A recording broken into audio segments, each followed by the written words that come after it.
जय माँ भगवती, जय माँ सब। भाइयों और बहनों, कैसे हैं? आशा करते हैं कि सभी लोग अच्छे हों।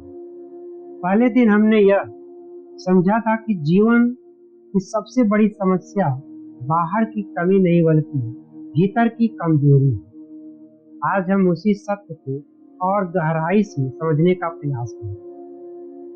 हमारे मन में यह एक प्रश्न उठता है कि जब पहले से वेद, उपनिषद, अनेक पुराण, महापुराण, उप पुराण, ये सब थे, धर्म के नियम थे, आचार विचार थे, तो फिर देवी भागवत पुराण की आवश्यकता क्यों थी?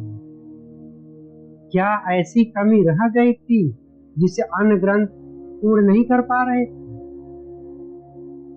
एक समय ऐसा था जब संसार में धर्म था, पूजा की आस्था थी, लोग व्रत रखते थे, यज्ञ करते थे, नियमों का पालन करते थे। लेकिन धीरे धीरे धर्म का स्वरूप बदलने लगा। भक्ति दिखावे में आने लगी, दिखावे में बदलने लगी। ज्ञान विनम्रता देने के बजाय अहंकार का कारण बन गया। मनुष्य बाहर से धार्मिक तो दिखाई देता था, पर भीतर से अस्थिर हो चुका। वह यह मानने लगा था ईश्वर कहीं दूर बैठे हुए हैं, शक्ति किसी विशेष स्थान पर स्थित है और हमें उसे पाने के लिए केवल बाहरी कर्म करने की आवश्यकता है। बाहरी कर्म पर ही हमें डिपेंड रहना पड़ेगा, वही पर्याप्त है। यहीं से जीवन में असंतुलन प्रारंभ होता है। जब मनुष्य केवल बाहरी साधनों पर निर्भर हो जाता है तो अपने भीतर के सहारे को भूल जाता है। फिर छोटी सी समस्या अगर उसके जीवन में आती है तो वह उसे हिला देती है। छोटी सी असफलता उसे तोड़ देती है।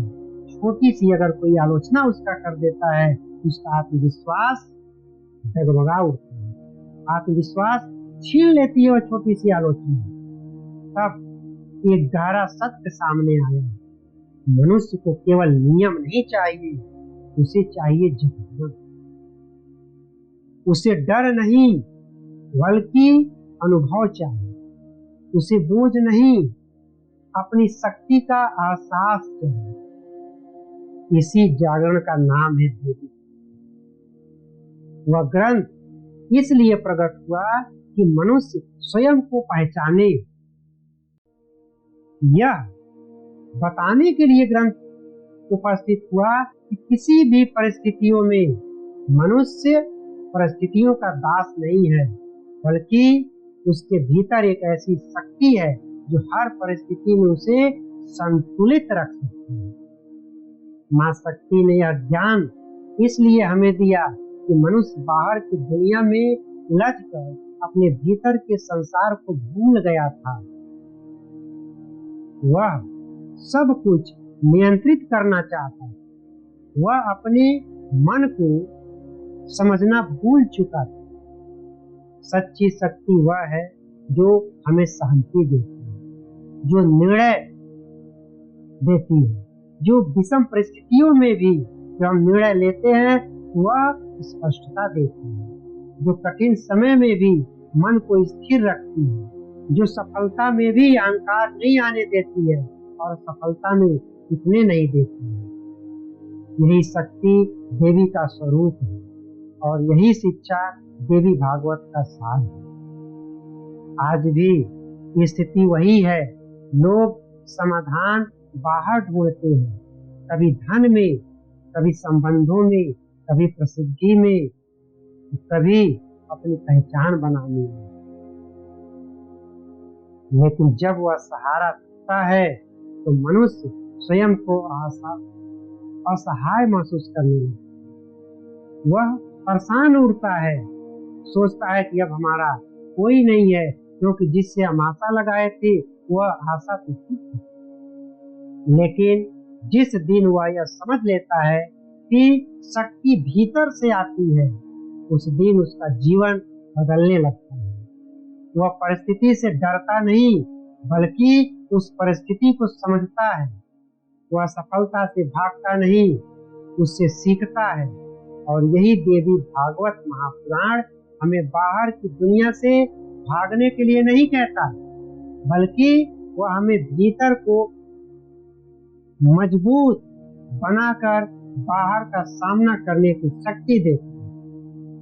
यह ज्ञान किसी एक वर्ग के लिए नहीं है मित्रों, यह हर उस व्यक्ति के लिए है जो जीवन में स्थिरता चाहते हैं, जो डर से नहीं आत्मविश्वास से जीना चाहते हैं। आने वाले दिनों में हम इस देवी भागवत महापुराण के 30 दिन के सीरीज में यह देखेंगे कि आखिर शक्ति क्यों कम हो जा रही है, मनुष्य के भीतर जो शक्ति है वह कम क्यों होती जा रही है, और मनुष्य बार बार कमजोर क्यों महसूस करता है। आइए अंत में हम सब मिलकर के यह प्रार्थना करें, हे मां शक्ति, हमें अपने भीतर की ऊर्जा पहचानने की दृष्टि दीजिए, हमें स्थिरता दीजिए, विवेक दीजिए और हमारे जीवन में संतुलन लाइए। जय मां भगवती, जय मां शक्ति। आप लोगों से विशेष अनुरोध है, ये जो 30 दिन का विशेष अंदर की शक्ति को जागृत करने का सीरीज चल रहा है, इसको आप लोग अवश्य ज्वाइन करें। जय मां भगवती।